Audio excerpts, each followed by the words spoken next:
Before you begin, remove the top cover and battery. Removal.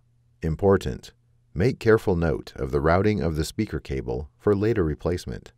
Remove the retention tape that secures the speaker cable to the base enclosure.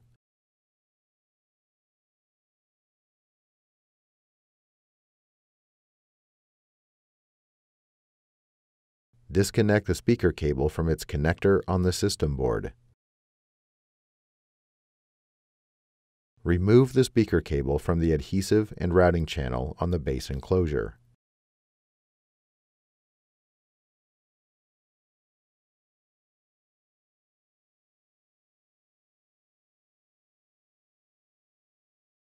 Remove the four 4.5 mm P1 Phillips head screws that secure the speakers to the base enclosure. Lift the speakers off of the alignment pins on the base enclosure and remove. Reverse this procedure to install the speakers.